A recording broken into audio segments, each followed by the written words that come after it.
अस्सलामुअलैकुम and welcome class. मैं हूं आपका टीचर सैयद बट। हम पढ़ रहे हैं 10th कंप्यूटर साइंस और आज का टॉपिक है reserve words. A quite interesting and very very very important topic. ऊपर लिख लो, वेरी वेरी वेरी इंपॉर्टेंट। उसकी रीज़न क्या है? बेसिक रीज़न ये कहना ठीक होगा कि रिजर्व वर्ड्स का अगर किसी को आइडिया नहीं है तो समझ लो कि वो ग्रो नहीं कर सकता प्रोग्रामिंग लैंग्वेज में। हम जितनी भी एडिशन करेंगे, मल्टीप्लिकेशन फंक्शन परफॉर्म करेंगे तो वहाँ डाटा टाइप यूज़ होंगी।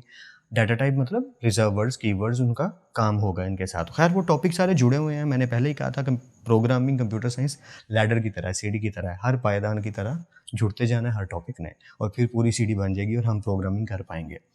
जो डेफिनेशन आपकी बुक में लिखी है उसके अकॉर्डिंग मैंने कुछ बुलेट्स बना के अपने मर्जी से लिख दी हैं। बुक को सामने रखिएगा और याद करते जाना है उन टॉपिक्स को जो जो मैं बताता जा रहा हूँ। ठीक है, शुरू करते हैं। रिजर्व वर्ड्स 1.2.1 आपका आर्टिकल है।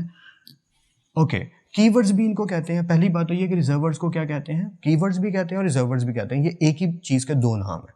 ठीक है, समटाइम होता है ना, हमारा निकनेम होता है घर में, तो पर्सन तो एक ही है लेकिन नाम दो है। ऐसे ही रिजर्व वर्ड्स को कीवर्ड्स भी कहते हैं।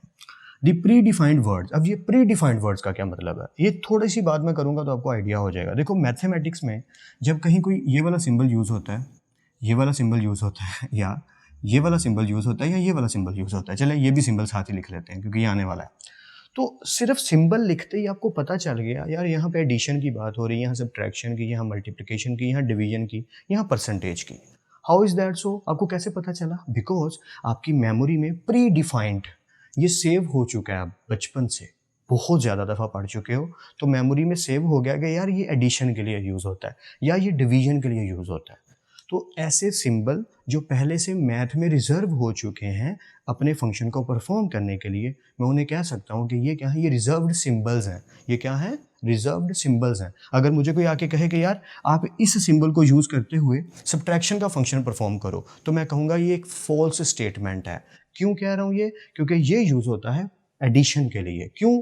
इसको सब्ट्रैक्शन के लिए भी तो यूज़ किया जा सकता है? नहीं किया जा सकता। क्यों? मैथमेटिक्स ने रिजर्व कर दिया इसको एडिशन के लिए। और सबको समझ भी यही आएगा, दुनिया के तमाम कैलकुलेटर्स पे, कीबोर्ड्स पे इस सिंबल का मतलब है एडिशन। ये क्या है? ये रिजर्व हो गई सिंबल। ये सिंबल रिजर्व हो गई। जैसे लोगो होता है कंपनी का, किसी भी कंपनी का जो लोगो है वो लोगो सिर्फ उस कंपनी की प्रॉपर्टी है। जैसे मैकडोनल्ड्स अब कोई और शॉप बनाना चाहता है, फॉर एग्जांपल आप कहते हो यार मैंने मैकडोनल्ड का लोगो यूज़ करना है लेकिन बर्गर की शॉप मेरी होगी, यानी उस्मान बर्गर शॉप, लेकिन लोगो का होगा McDonald. This is not possible ना, ये नहीं हो सकता ना। वो उनका लोगो है, वही यूज़ करेंगे, वो रिजर्व है उस कंपनी के लिए। तो प्री डिफाइंड वर्ड्स ऐसे वर्ड्स जो पहले से बन चुके हैं, रिजर्व कर दिए गए हैं। मैं आपको एग्जाम्पल दे देता हूँ।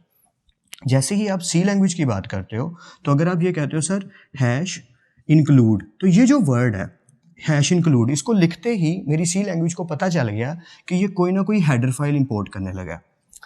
तो ये जो ब्रैकेट्स हैं ये भी रिजर्व्ड है कि इनके अंदर जो भी लिखा जाएगा stdio.h ये भी रिजर्व है।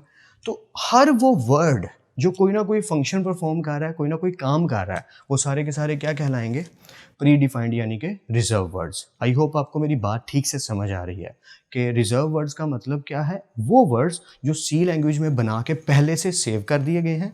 जैसे कि मैथ के लिए सिंबल सेव कर दिए जाते हैं कि ये सिंबल जी इन कामों के लिए इस्तेमाल होंगे, ऐसे ही रिजर्व वर्ड्स सेव कर दिए जाते हैं पहले से बना के। इसलिए मैंने दूसरी लाइन क्या लिखी?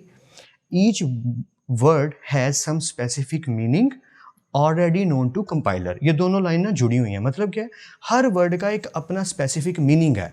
ऑफ कोर्स ना, देखें अगर ये सिंबल है तो इसका मीनिंग है मल्टीप्लिकेशन, ये सिंबल है तो इसका मतलब है एडिशन, ये सिंबल है तो इसका मतलब है परसेंटेज। तो हर सिंबल का जैसे मैथमेटिक्स में एक फंक्शन होता है, इसी तरह सी लैंग्वेज में हर रिजर्व वर्ड, हर कीवर्ड का, ईच वर्ड, हर एक जो रिजर्व वर्ड है उसका कोई स्पेसिफिक मीनिंग है, किसी मकसद के लिए उसको बनाया गया है।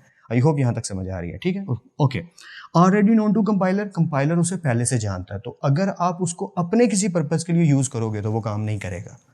जब हम डाटा टाइप्स पढ़ेंगे और इनिशियलाइजेशन, वेरिएबल इनिशियलाइजेशन पढ़ेंगे तो आपको ये टॉपिक और ज़्यादा बेटर वे में समझ आएगा क्योंकि ये सीढ़ी बढ़ती चली जाएगी। अभी के लिए आइडिया दे देता हूँ कि अगर ऑलरेडी नोन टू कंपाइलर, अगर आप ये वाले सिंबल यूज़ करते हो मैथमेटिक्स जो हम करेंगे इंशाल्लाह आगे आने वाले टाइम में, तो ऑपरेटर के तौर पे ये टॉपिक आएगा तो हम करेंगे। तो अगर मैं इनको किसी और पर्पज़ के लिए यूज़ करता हूँ, जैसे मैंने अभी एग्जांपल दी थी कि अगर मैं ये वाला सिंबल यूज़ करता हूँ सब्ट्रैक्शन के लिए, ठीक है, सब्ट्रैक्शन, तो अगर मैं इसके लिए यूज़ करता हूँ तो ये एक नेगेटिव अप्रोच हो गई ना क्यों?